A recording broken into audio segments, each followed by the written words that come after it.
Have you noticed that every single time you tell yourself, that's it, I'm going to be healthy again, your brain kind of like drags you back to the old solutions that you've tried. So you cut out the carbs, you over exercise, you track every calorie just for you to get exhausted, burnt out, and end up where you started. Or how every meeting in the office ends with, let's have another meeting next week, even though the last 10 meetings didn't produce any result.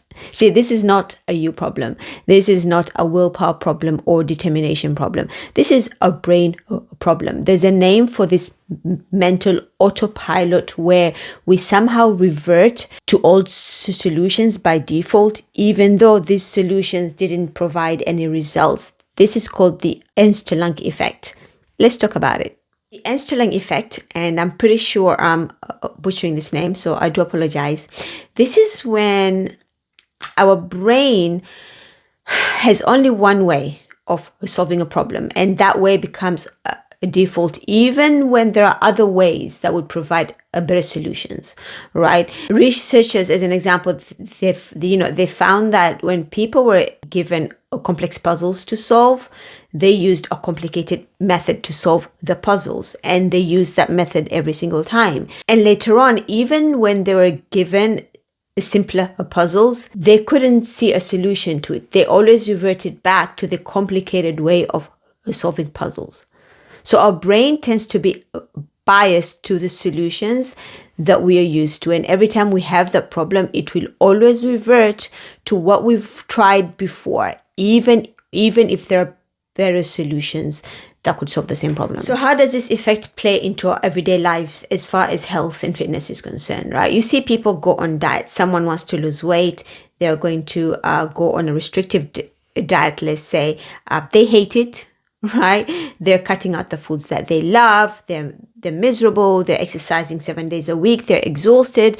They'll probably stick with it for a week or 2 or 3 or even a month, and then they stop and give up because it's unsustainable.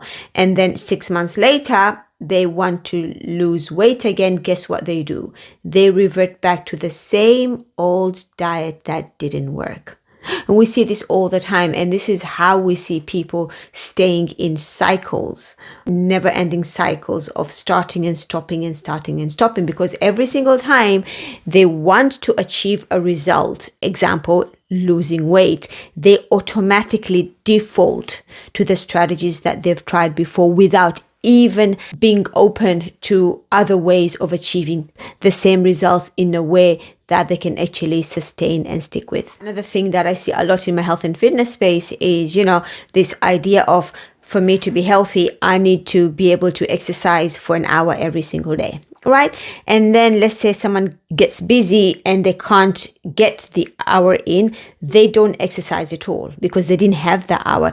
The possibility of exercising for 15 minutes doesn't even occur to them, because what they're used to is it has to be an hour. And if it's not an hour, then is it really going to work? Now, what this tends to do, this mental block and autopilot, is it stops us from seeing other opportunities that could work, because we are so focused on this one way of achieving a result. If I want to lose weight, I have to do X, Y, Z. If I want to exercise and be fit, then I have to exercise for 60 minutes a day. When these solutions aren't available to us, then we stop and give up altogether instead of thinking of other ways of achieving the result. So why does the brain do this to me? Why does it drag me into strategies that it knows it doesn't work from experience, right? Well, there's a few reasons for that. The first thing is, as humans, we like a comfort because being comfortable is protective, right? We like the familiar because it's protective. And even though we are not in the same environment of danger as we were thousands of years ago, our brain doesn't really know that. So it's going to do everything it can to protect us, even when it doesn't serve us. So the whole idea around us gravitating towards the strategies that don't work is only because the strategies are familiar. They're not new to us. We've tried them before, regardless of the outcome, right? Another thing is, The brain will always try to preserve energy. It's about 1/50 of our body weight, but it consumes a lot of energy. So every single time, it's going to aim to help you build habits, because when things are habitual, when you're running on autopilot, you're not thinking. Slowing down, reflecting, thinking, doing something new, all of that requires more energy than running on autopilot. So if imagine every time we wanted to go on a diet, we actually thought about new solutions, having to learn new habits, engaging new behaviors, and all of these things, that's a lot of change for the brain. That's a lot of change and also a lot of energy consumption, right? But if every time I wanted to lose weight, I just cut out carbs, I overtrained, that's something I'm used to. That's something I don't have to think about. I do it automatically, which means in return, I'm going to use less energy to my disadvantage. So how can you beat this mental autopilot that's happening in our brain, right? So there are a few strategies that we can talk about. The first thing is pause and reflect. Every time you want to solve a problem, regardless of what it may be, pause and think, what else? How else can I solve this problem? What other solutions can I try? And the more you pause, the more you reflect, the more you ask yourself questions, the more open you're going to be to other solutions, the less blindsided you're going to be. So come up with at least 2 to 3 other ways that could solve the same problem for you. The second thing is change the framing of the problem. Instead of saying, how can I lose 10 kilos quickly? Ask yourself, how can I lose 10 kilos in a way I can sustain? That's a different problem altogether. That's a different framing altogether. Because if the goal is, how can I lose 10 kilos quickly, chances are you're going to gravitate towards the same old strategies. But now you want to lose the same amount of weight, but there's a caveat there, in a way that I can sustain. So that's a different framing, which will allow you to think about other solutions outside the ones that you've already tried.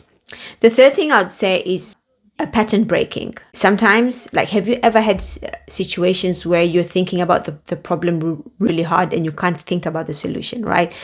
And then somehow you're doing something completely different and the solution just hits you. This happens to me all the time, right? This may sound strange, but I come up with the most awesome solutions in the shower, when I'm not even thinking about the problem. So whenever you're in a place where you can't think about a solution, step away from the problem, and you'll be amazed at how the solution will come to you in moments when you're relaxed, when you're chilling, when you're not even thinking about the problem. Remember, our brains are amazing at protecting us. They protect us by helping us build habits, right?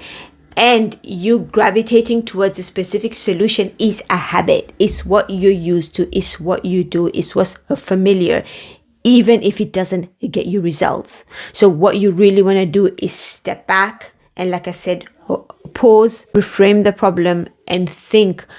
Be open to other ways of solving your problem. Be open to doing the different. That's going to make the difference. Until next time, Assalamu alaikum.